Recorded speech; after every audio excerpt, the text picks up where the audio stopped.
pleased to be joined now by Sean Meyers, General Manager of the Pickering Panthers. Sean, I mean, I'm just looking at the situation that the Pickering Panthers are in. I thought, the Game 1 victory was so big. Just to be up 3-0 now in Game 2 and a chance to take a 2-0 series lead, you've got to be feeling pretty good about this team's chances. Yeah, last night was a huge game for us. Obviously, stealing one on the road. It was a good battle, though, honestly. One of our better games of the year, and they played hard, and we're just happy to get the win last night. And so far, so good today as well. So good start, and we got to close it out here in the last period. Okay, Sean, we'll get into both of these series, but I just think this thing is like a really big GM points for you, because you got Kyle Kavik, right? He was traded from the Wellington Dukes. He had a great series against Wellington, scores the opening goal of the series, had 3 goals, and pretty much won the game for you guys in that final Game 4. Then you got Jack Dean, who comes into this series against the Stouffville Spirit, scores the game-winning goal last night. Like, those 2 acquisitions, and just maybe everyone, like, you got to be feeling, that's got to be a good feeling for you when you see stuff like that happen. Yeah, nothing I like more than watching those guys succeed, coming here, and it's even better when they're playing against their old teams. So, especially the Kavik one, we're super happy for him. He had a great series against Wellington, and I'm hoping that Jack Dean can do the same this series. So he's off to a good start, and both great guys, so we wish the best for them down the stretch here. So Jack Dean and Peter Smith, they come over from the Stouffville Spirit. I look at just the way the Panthers have played in this series, where you've kind of dictated the pace of play. You certainly have in this game, and I'm just wondering, like, how do you develop guys and get guys in the lineup like Peter Smith and Jack Dean? Because they come from a team in the Stouffville Spirit where they didn't get as much playing time. Now they come here to the Pickering Panthers, and they're star players on this team now.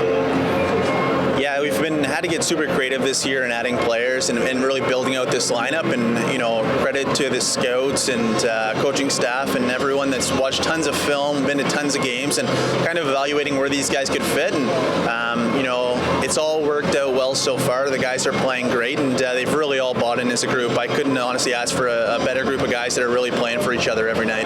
Yeah, 5-0 in the playoffs. Just from talking to everyone and being down there around the locker room, the message is really good, right? Like, everyone's kind of on the same page, and I think about how dominant the Panthers were in that first round series. But I know we've done this a couple times, but like, if you look back at the beginning of the year, and if I said you're going to be the 3 seed and sweep away your first round opponent in the Wellington Dukes, like, would you have believed that was something that was a possibility, just with the way that first series went? No, I don't think, even going into that series, we didn't think it would be that successful for us. I mean, every game was pretty tight there. It was a good series, and honestly a good test for our guys. So looking back, though, no, we're definitely happy with where we're at now, and yeah, I'll leave it at that.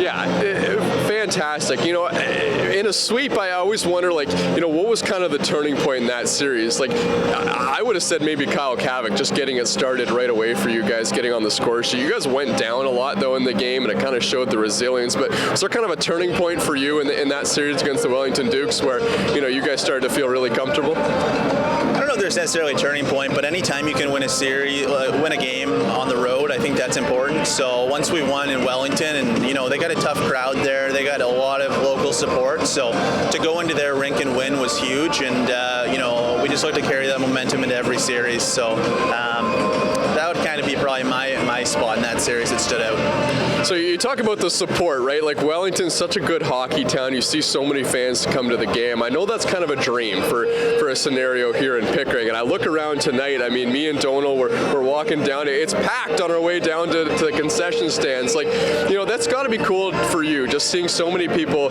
come out to the rink, especially for these 7:30 games. Yeah, no, it's super cool. Honestly, like, we're Durham's Junior A team, so we're hoping to get as many fans out here as possible. We said part of our thing this year was if we were in a spot to, be buyers to the deadline to go on a playoff run, we would. And with that, we're hoping we get the local support from fans and people that want to come out and watch. So we've been super happy with our crowd so far, and we're hoping to continue that, the next couple of home games. So just in this game tonight, I mean, a 3-0 lead. I was talking to Connor Armour. This is a little bit of a different series because the Stouffville Spirit, they're a good team, right? And, their defense is a little bit better than what we saw in the Wellington Dukes. But, generating 3 goals early and giving up almost nothing so far, even in terms of shots on goal. Like, what have you been impressed with so far tonight? Yeah, Stouffville, they got a good team. They work hard. They're super physical, which is something a little bit different than the Wellington series. But I'm just so far proud of our guys. They work hard. They're disciplined, and we always talk about playing a full 60 minutes. So far they've been doing that in games 1 and 2, and we look forward to them putting forward that effort here in the third and hopefully closing this game out. Yeah, so I don't know if you've been watching this entire period, but that Charlie Key goal, do you have eyes on that one? Yeah. Okay, so I mean that's got to just be like a heart-stopping moment, right? Like Costante gets the puck over, like the composure by Charlie Key to kind of get that puck on the backhand and put it home. Like, would you expect anything less, just composure-wise, from your captain with the empty net there? Yeah, no, our 20-year-olds have been rock stars for us. They're playing well, and they just bring that pedigree of they've been here, they've done things like this, and even in a situation like that where our guys are getting dogpiled on in the crease, they're calm, cool, and they put the puck in the net, right? So that's all we can ask for, and yeah, no, I'm super proud of them for that. Marco Costante's got a goal tonight as well, and I don't know if you've been watching the interviews on Instagram, but he was the kind of one that started the interview trend where I asked, are you satisfied with a 1-0 lead against the Wellington Dukes? And he said, no, not satisfied at all, not one little bit. And now that's kind of been something I'm starting to hear kind of echoing around the locker room. Like, when you hear stuff like that, what's your reaction to that? I honestly love it. I think our goal is here to win the OJHL and try and be the Buckland Cup champions. So round one's not enough. So I'm glad they're hungry for more, because that's what we want as well as staff and coaches. Yeah, just before I let you go, I mean, I know that Connor's had a really strong message in the locker room to his players. Like, can you give a little bit of insight with because I know you're down in the coaches room, you're chatting with the entire coaching staff. Like, what's their kind of mindset in games like this when things are going really well? Like, is it a lot of vocal leadership, or are they kind of calm, cool, collected in there? Or can you shed any kind of light of what it's like, or might be like right now in that coaching room? Yeah, I mean, they're smart guys. Like, all our coaches, they know what they're doing, and they're pretty humble and calm about things. So I think their messaging is just, we played hard for 40 minutes, and let's just close it out the next 20. So I got full confidence that they've got things under control, and they're delivering the right message every night.